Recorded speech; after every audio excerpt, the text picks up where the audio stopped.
We are all following the ways of the world, మనము ఈ లోకాన్ని అనుసరిస్తూ ఉన్నాము, following a wicked life.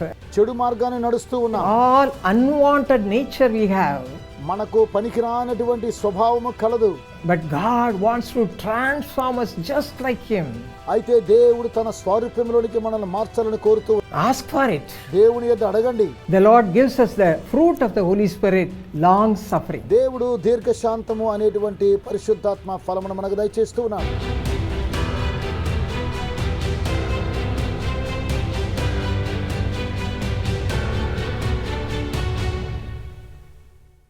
My precious brothers and sisters, I greet each one of you in the name of our Lord and Savior Jesus Christ. నా అమూల్యమైన సహోదర సహోదరులారా, మన ప్రభువును రక్షకుడు యేసుక్రీస్తు నామములో మీకు శుభాభివందనాలు తెలియజేస్తున్నాను. Luke 21 verse 19 says, లూకా సువార్త 21వ అధ్యాయం 19వ వచనం తెలియజేస్తుంది, by your patience possess your souls.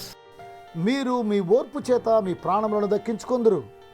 This patience was seen in the Lord Jesus Christ in all his life, especially when he went through the sufferings on the cross. ఈ ఓర్పు అనేటువంటి విషయాన్ని ప్రభువైన యేసుక్రీస్తు వారి జీవితంలో చూడగలము.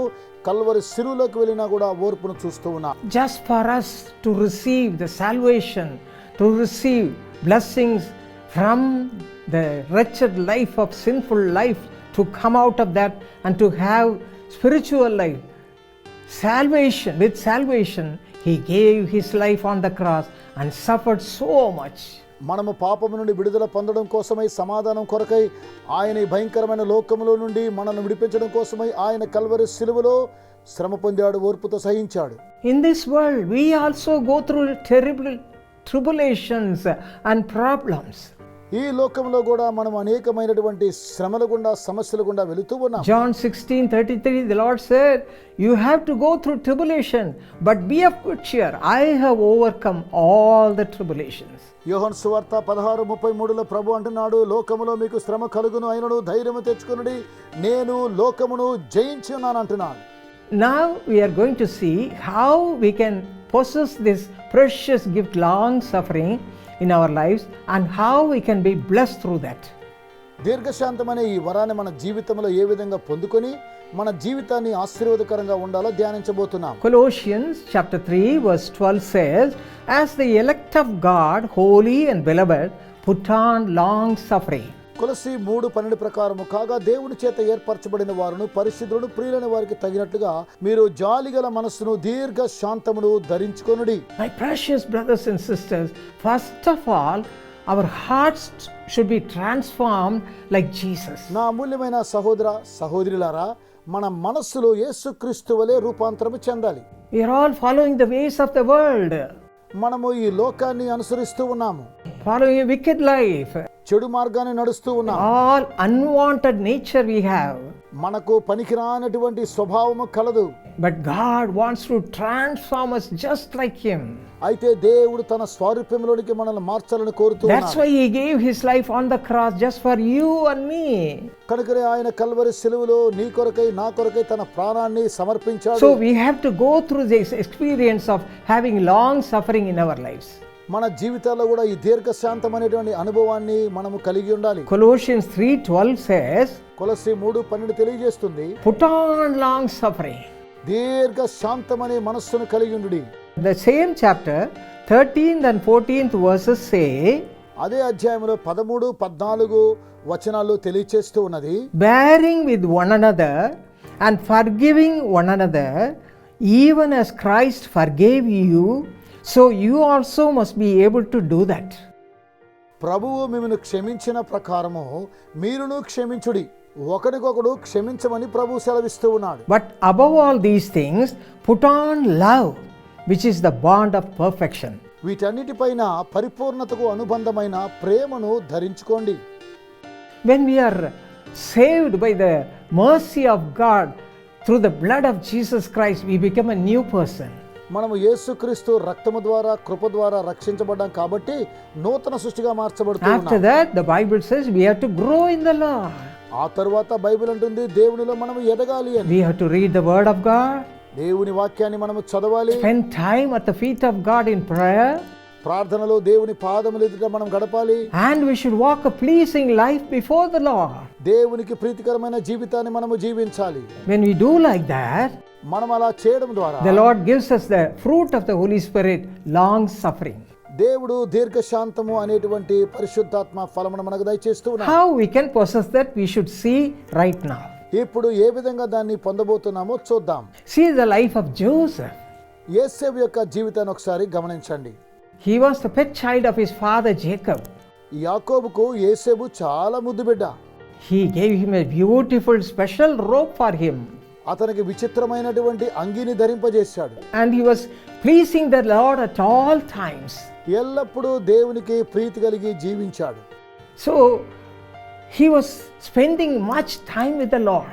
కనుక దేవునితో ఎల్లప్పుడూ సమయాన్ని గడుపుతూ ఉండేవాడు. So the Lord was pleased with him. దేవుడు అతని యందు ప్రీతి కలిగి ఉన్నాడు. He used to speak to him యోసేపుతో దేవుడు మాట్లాడుతూ ఉన్నాడు. and showed him many things which are going to happen in the future. భవిష్యత్తులో జరగబోయేటువంటి విషయాలన్నీ కూడా అతనికి దర్శనంలో చూపిస్తూ ఉన్నాడు. But his brothers were away from the Lord.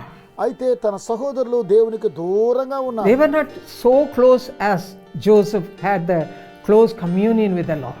యోసేపు దేవునితో సన్నిహితంగా ఉన్నట్లుగా వారి సహోదరులు లేరు. The brothers were hating him like anything.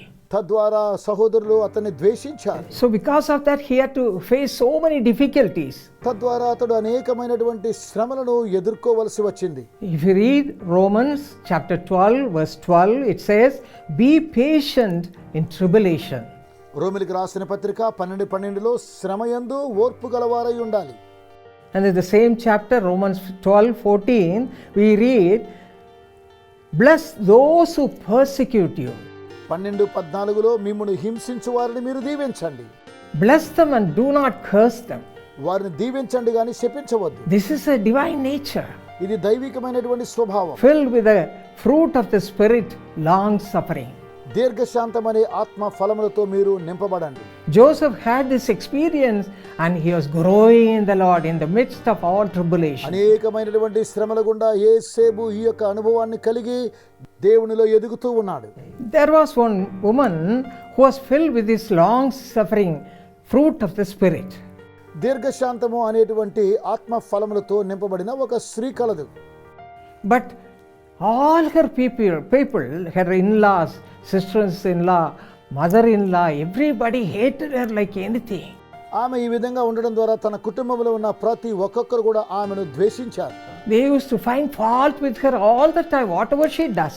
ఆమె ఏం చేసినా ఆమెలో అనేకమైనటువంటి తప్పులు పట్టాలని వారు వేచి ఉన్నారు. But you know what that lady was doing all those times?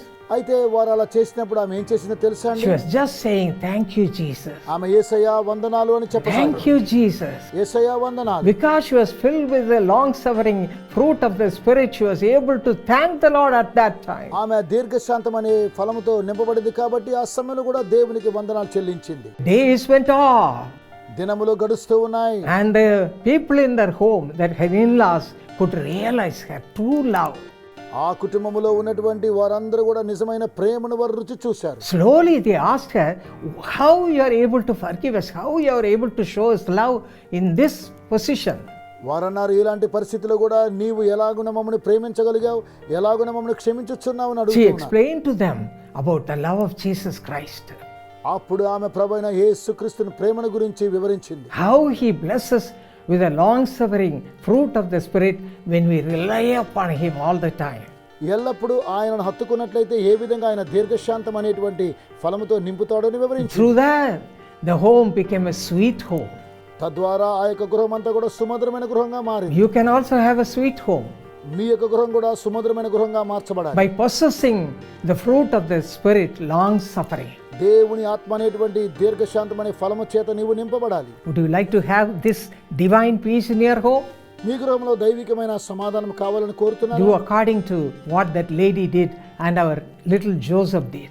యేసేపు చేసిన రీతిగా ఆ స్త్రీ చేసినట్టుగా మీరు కూడా అలాగనే చేయండి. Psalm 29 verse 11 says, "The Lord will bless his people with peace."